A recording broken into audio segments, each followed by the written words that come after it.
যশোরের শার্শায় সমাবেশকে কেন্দ্র করে বিএনপির দুই গ্রুপের মধ্যে বোমাবাজি ও সংঘর্ষে অন্তত ৭ জন আহত হয়েছেন। দুপুরে উপজেলার নিজামপুর ইউনিয়নের গোরপাড়া সরকারি প্রাথমিক বিদ্যালয় মাঠে এই ঘটনা ঘটে।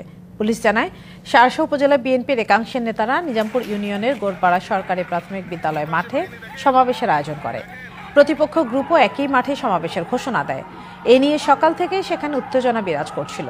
দুপুর ১টার দিকে উপজেলা বিএনপি যুগ্ম আহ্বায়ক হাসান জহির গ্রুপ মফিকুল ইসলাম তৃপ্তি গ্রুপে সমাবেশ মঞ্চে হামলা চালায়। তারা সমাবেশ মঞ্চ ও চেয়ার টেবিল ভাঙচুর করে। একই সাথে অন্তত ১২টি ককটেল বোমার বিস্ফোরণ ঘটানো হয়। এতে এলাকায় আতঙ্ক ছড়িয়ে পড়ে।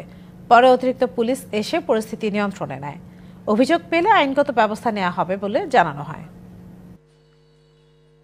আমরা প্রোগ্রাম করতে পারি নাই, আমাদের স্টেজ ভেঙে দেওয়া হয়েছে, আমাদের মাইক ভেঙে দেওয়া হয়েছে, আমাদের অজস্র নেতাকর্মীকে মারধর করে হসপিটালে পাঠানো হয়েছে। তারা বোমা নিক্ষেপ করে এবং অস্ত্র দিয়ে এবং পিস্তল দিয়ে আমাদের নিরীহ জনতাকে সেখান থেকে হটিয়ে দিয়েছে। এক পক্ষ হঠাৎ করে উস্কানি দিলে আরেক পক্ষ উস্কানিতে চলে আসে, এসে দুই পক্ষের ভিতরে মারামারি শুরু হয়।